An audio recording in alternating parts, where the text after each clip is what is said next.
नमस्कार मित्रांनो, स्वागत आहे तुमचं 5 मिनिट इंग्लिश या आपल्या यूट्यूब चॅनलवर। तर इंग्लिश बोलण्यासाठी मी तुम्हाला अजून एक सोपी पद्धत सांगणार आहे। जर तुम्हाला एक शब्द माहिती असेल तर त्याच्यापासून आपण लांब कसं वाक्य बनवायचं ते बघा। जसं की या ठिकाणी मुंबईच्या ऐवजी असा आपल्याला मराठीत म्हणायचं आहे आणि त्याचं इंग्लिश काय असेल तर इन्स्टेड ऑफ मुंबई। बघा, इन्स्टेड ऑफ मुंबई।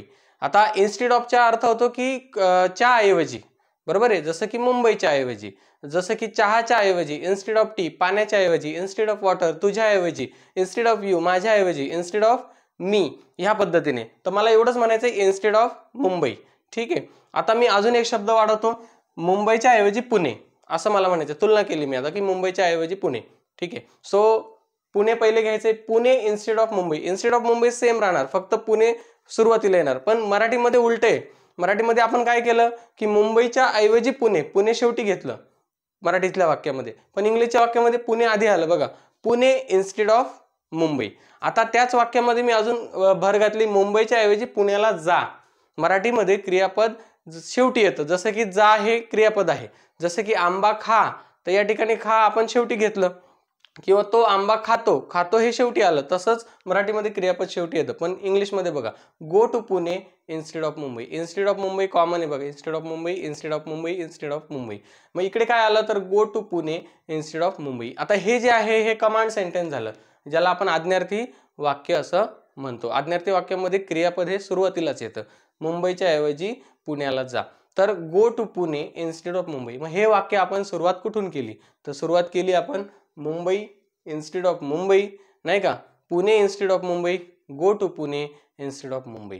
आता आपण असं पण म्हणू शकतो, इथं कम पण म्हणू शकतो, come to Pune instead of Mumbai. मुंबईच्या ऐवजी तू पुण्याला ये। समजा तो कुठून तरी येत असेल आणि ट्रेनमध्ये आहे आणि आपल्याला त्याला माहिती नाही आहे की कुठे यायचं आहे आधी, तर आपण सांगू शकतो की come to Pune instead of Mumbai. तर ह्या पद्धतीने बघा मित्रांनो, इथं जर तुम्ही क्रियापद बदललं तर या ठिकाणी तुमचं वाक्य सुद्धा बदलणार आहे। तसंच आपण अजून एक सराव करूया। हा सराव तुम्हाला असाच करायचा आहे, पहिलं वाक्य, दुसरं वाक्य, तिसरं वाक्य, जसं इथं आहे। जसं आता मी म्हणतो की आंब्याच्या ऐवजी, आंब्याच्या ऐवजी, सो इन्स्टेड ऑफ मँगो। इकडे काय, आंब्याच्या ऐवजी केळी, तर इकडे केळी मी नंतर घेतलंय, पण इथं सुरुवातीला इंग्लिशमध्ये सुरुवातीला घ्यायचंय, banana instead of mango, banana instead of mango. आता आंब्याच्या ऐवजी केळी आण, आणणे हे क्रियापद आहे, हे मराठीतल्या वाक्यामध्ये शेवटी येतं। पण इंग्रजीमध्ये जेव्हा आपण एखाद्याला काहीतरी सूचना देतो, आज्ञा देतो, ऑर्डर देतो, त्यावेळेला ते क्रियापद पहिले घ्यायचं असतं। So bring banana instead of mango, instead of mango, instead of mango, instead of mango. So bring banana instead of mango. तर या ठिकाणी आपल्याला इन्स्टेड ऑफ मँगो पाहिजे, इथं चुकून बनाना लिहिले। So instead of mango, bring banana instead of mango, instead of mango, instead of mango, instead of mango common. तर या ठिकाणी ब्रिंग हे सुरुवातीला, ब्रिंगच्या ऐवजी मी जर क्रियापद बदललं तर ईट बनाना इन्स्टेड ऑफ मँगो, म्हणजे मँगोच्या ऐवजी केळी खा। बघा उलट आहे, मँगोच्या ऐवजी केळी खा, उलटा क्रम आहे, मराठीत उलटा आहे।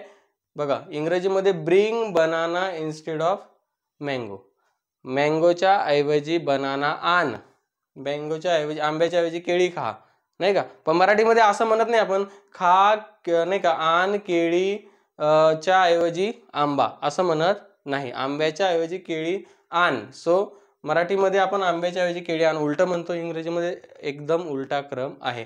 इकडे पण तसंच आहे बघा, या ठिकाणी मुंबईच्या ऐवजी पुण्याला जा, हे बघा, मुंबईच्या ऐवजी पुण्याला जा। हा क्रम आपल्याला एकदाच लक्षात ठेवायचा मित्रांनो। एकदा तुम्ही हे लक्षात ठेवलं की तुम्ही ऑटोमॅटिक कराल, बघा ते तुम्हाला ऑटोमॅटिक सुचेल। बघा या ठिकाणी चित्रपटाच्या ऐवजी, तर इन्स्टेड ऑफ मूवी, काय आहे, चित्रपटाच्या ऐवजी, तर आपण म्हणतो इन्स्टेड ऑफ मूवी। मग मी इकडे अजून एक शब्द ऍड केला, चित्रपटाच्या ऐवजी वेब सिरीज। मग आता वेब सिरीज पहिले घ्यावं लागणार, जसं की इकडेच नंतरचा शब्द आहे तो इकडे आधी होतो, web series instead of movie, web series instead of movie. आता अजून मला भर घालायची की चित्रपटाच्या ऐवजी वेब सिरीज बघ। सो बघला, आता बघ हे क्रियापद आहे मराठीमध्ये शेवटी आणि इंग्लिशमध्ये आधी। सो बघण्यासाठी वॉच आहे, watch web series instead of movie, बघा या पद्धतीने, नाही का। तर बघा चित्रपटाच्या ऐवजी वेब सिरीज बघ, उलटा क्रम आला। हे इकडनं वाचलं तरी आपल्याला बघा त्या ठिकाणी समजते. तर मित्रांनो, इन्स्टेड ऑफ हे एक प्रिपोजिशन आहे ज्याला आपण आपल्या वाक्यामध्ये नेहमी वापरत असतो. त्याचा कसा वापर करायचा हे आपण बघितलं. जसं की बसण्यापेक्षा स्वयंपाक कर, आहे की नाही. कुक इन्स्टेड ऑफ सिटिंग, नाही का. टीव्ही बघण्यापेक्षा अभ्यास कर, study instead of watching TV, आहे की नाही. सॉरी, मी बघण्यापेक्षा म्हणतोय, मला बघण्याऐवजी म्हणायचंय. टीव्ही बघण्याऐवजी स्वयंपाक कर. Okay, cook instead of watching TV, आहे की नाही. Study instead of watching TV. तर मित्रांनो, ह्या पद्धतीने, नाही का, चहाच्या ऐवजी पाणी घे, आहे की नाही. तुला आता वेळ नाही पण मी चहा देतोय, पण चहाच्या ऐवजी पाणी घे. So have water instead of tea, किंवा take water instead of tea, नाही का. रामच्या ऐवजी श्यामला बोलव, call Ram instead of Shyam. तर मित्रांनो, हे आपण दैनंदिन जीवनामध्ये इन्स्टेड ऑफचा वापर करत असतो. तर त्या ठिकाणी ह्या पद्धतीने असा आपल्याला वापर करायचा आहे. माझ्याऐवजी तू बोल, नाही का. स्पीक इन्स्टेड ऑफ मी, आहे की नाही, माझ्या समोरच आहे. So you speak instead of me. तर ह्या पद्धतीने मित्रांनो आपल्याला इन्स्टेड ऑफचा वापर असा करायचा आहे. तर जे सुरुवातीला इंग्लिश स्पीकिंग जे शिकत आहेत, तर त्यांच्यासाठी याच्यामध्ये खूप कन्फ्युजन होतं. जसं की हे वाक्य आहे, हे वाक्य समजा मुंबईच्या ऐवजी पुण्याला जा, आहे की नाही. तर ते go to Pune instead of Mumbai हे डायरेक्ट नाही म्हणू शकत. तर डायरेक्ट म्हणण्यासाठी आपल्याला इथून घ्यायचंय इन्स्टेड ऑफ मुंबई. च्या ऐवजी, नाही का, जी गोष्ट आपल्याला करायची की ती च्या इन्स्टेड ऑफच्या नंतर घ्यायची आपल्याला.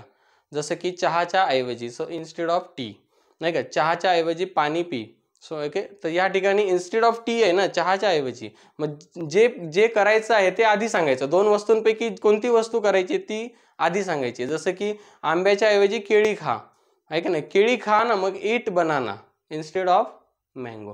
तर हे आपल्याला ते समजलं पाहिजे. तर एकदम बेसिक आहे मित्रांनो, तुमची सुरुवात इथूनच होणार आहे. आणि जर तुम्हाला व्हिडिओ आवडला असेल तर नक्की लाईक करा आणि चॅनलला सबस्क्राईबसुद्धा करा. तुम्हाला असेच इंटरेस्टिंग व्हिडिओ आपल्या चॅनलवर नक्की बघायला मिळतील. तर भेटूया आपण पुढच्या अशाच एका इंटरेस्टिंग पार्टमध्ये. धन्यवाद.